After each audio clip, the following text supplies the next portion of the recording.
चलिए शुरू करते हैं एडल्ट हेल्थ नर्सिंग का ये क्विक रिव्यू। ये खास तौर पर एग्जाम की तैयारी के लिए बनाया गया है ताकि जो भी जरूरी कॉन्सेप्ट्स हैं वो फटाफट क्लियर हो जाएं। तो चलिए सीधे टॉपिक में चलते हैं। तो आज हम क्या क्या कवर करने वाले हैं? सबसे पहले हम नर्सिंग की बिल्कुल बेसिक बातों से शुरू करेंगे, फिर देखेंगे कि एक नर्स की असल में जिम्मेदारियां क्या होती हैं। उसके बाद हम कुछ खास बीमारियों पर फोकस करेंगे और आखिर में हम बात करेंगे कुछ आम मेडिकल ट्रीटमेंट्स की। ठीक है, तो सबसे पहले बात करते हैं बुनियाद की, यानी हमारे सब्जेक्ट की नींव की। ये मेडिकल सर्जिकल नर्सिंग आखिर है क्या? तो देखिए, ये नर्सिंग की एक बहुत ही खास ब्रांच है। इसमें हम अडल्ट मरीजों की देखभाल करते हैं जिन्हें अलग अलग तरह की मेडिकल या सर्जिकल प्रॉब्लम्स होती हैं। इसमें हम अपना सारा ज्ञान, अपनी स्किल्स और अपनी संवेदना सब कुछ इस्तेमाल करते हैं। और अगर हम देखें तो नर्सिंग ने एक बहुत लंबा सफर तय किया है।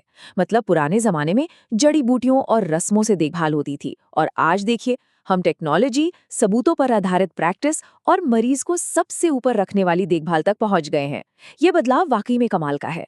चलिए अब आगे बढ़ते हैं और देखते हैं कि एक नर्स का रोल मैनेजमेंट में कितना जरूरी है।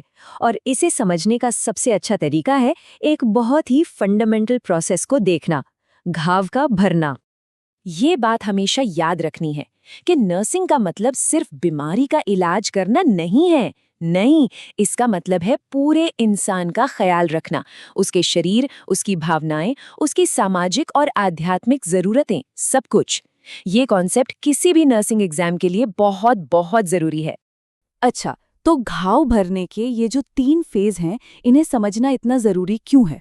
देखिए, ये इसलिए जरूरी है क्योंकि तभी हम सही देखभाल दे पाते हैं और ये भी समझ पाते हैं कि मरीज ठीक से रिकवर कर रहा है या नहीं। चलिए अब आते हैं इस रिव्यू के सबसे जरूरी हिस्से पर। अब हम कुछ आम बीमारियों पर नजर डालेंगे और हर बीमारी के लिए हम 3 चीजें समझेंगे। उसकी परिभाषा क्या है, उसके लक्षण क्या है, और एक नर्स के तौर पर हमें उससे मैनेज कैसे करना है। शुरुआत करते हैं अपेंडिसाइटिस से। ये एक क्लासिक गैस्ट्रोइंटेस्टाइनल इमरजेंसी है। अब देखते हैं कि इसके लक्षण क्या होते हैं। यहाँ पर जो सबसे खास बात है जिस पर हमें ध्यान देना है वो है दर्द का अपनी जगह बदलना। ये एक क्लासिक साइन है जो डॉक्टर को बीमारी पहचानने में बहुत मदद करता है। अच्छा, सर्जरी से पहले की देखभाल में जो एक बात बिल्कुल नहीं भूलनी है वो है NPO स्टेटस। NPO का मतलब है नथिंग बाय माउथ, यानी मुंह से कुछ भी नहीं देना। ये सर्जरी की तैयारी के लिए बेहद जरूरी है। अगला है एनीमिया। ये एक बहुत ही आम प्रॉब्लम है जो अक्सर खराब खानपान, खून की कमी या किसी लंबी बीमारी की वजह से हो सकती है। तो इसका असल कारण क्या है? असल में हमारे शरीर के टिश्यूज तक सही मात्रा में ऑक्सीजन नहीं पहुंच पाती, और यही वजह है कि थकान और सांस फूलने जैसे लक्षण सबसे ज्यादा दिखाई देते हैं। अब बात करते हैं ट्यूमर्स की। यहाँ पर बिनाइन और मेलिग्नेंट के बीच का फर्क समझना बहुत जरूरी है। सीधी सी बात है, बिनाइन ट्यूमर एक ही जगह पर रहते हैं, फैलते नहीं, जबकि मेलिग्नेंट ट्यूमर, जिन्हें हम कैंसर भी कहते हैं, वो बहुत खतरनाक होते हैं और पूरे शरीर में फैल सकते हैं। ठीक है, ऑन्कोलॉजी से अब हम चलते हैं एंडोक्राइन सिस्टम की तरफ, और यहाँ हम एक ऐसी कंडीशन पर फोकस करेंगे जो बहुत आम और काफी कॉम्प्लेक्स है। इसे आसान भाषा में समझें तो डायबिटीज तब होती है जब हमारा शरीर इंसुलिन को ठीक से बना या इस्तेमाल नहीं कर पाता। आप इंसुलिन को एक चाबी की तरह समझ सकते हैं जो हमारे ब्लड शुगर को शरीर की कोशिकाओं के अंदर जाने का रास्ता देती है। तो सबसे जरूरी बात जो याद रखनी है वो ये है, टाइप 1 में इंसुलिन बनता ही नहीं है या बहुत कम बनता है, और टाइप 2 में इंसुलिन तो बनता है पर शरीर उसका सही से इस्तेमाल नहीं कर पाता।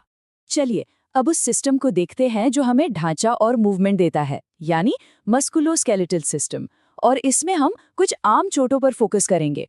तो फ्रैक्चर का सीधा सा मतलब है हड्डी का टूटना, लेकिन हड्डी और मांसपेशियों से जुड़ी हर चोट फ्रैक्चर नहीं होती। चलिए देखते हैं कि और क्या हो सकता है। इन दोनों में अक्सर कंफ्यूजन होता है, तो इसे याद रखने का एक बहुत आसान तरीका है। स्प्रेन में लिगामेंट्स की चोट होती है, जबकि स्ट्रेन में मसल्स या टेंडन्स शामिल होते हैं। ये एक बहुत ही कॉमन कंफ्यूजन पॉइंट है, तो इसे अच्छे से याद रखें। और अब हम आ गए हैं अपने आखिरी सेक्शन पर। यहाँ हम मस्कुलोस्केलेटल चोटों को मैनेज करने के 2 खास तरीकों पर एक नज़र डालेंगे। इन दोनों में जो मुख्य फर्क है वो ये है कि कास्ट चोट वाली जगह को चारों तरफ से मजबूती से पकड़ लेता है, जबकि स्प्लिंट जो होता है वो खुला होता है ताकि अगर सूजन आए तो उसके लिए जगह बनी रहे।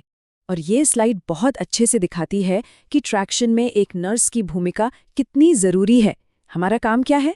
हमें ये पक्का करना है कि सही खिंचाव बना रहे, मरीज की सुरक्षा का ध्यान रखा जाए और किसी भी तरह की कॉम्प्लिकेशन को होने से रोका जाए। और जैसे जैसे आपका एग्जाम नज़दीक आ रहा है, ये बात हमेशा याद रखिएगा।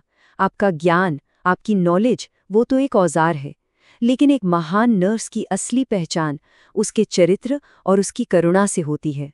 आप सभी को परीक्षा के लिए बहुत बहुत शुभकामनाएं।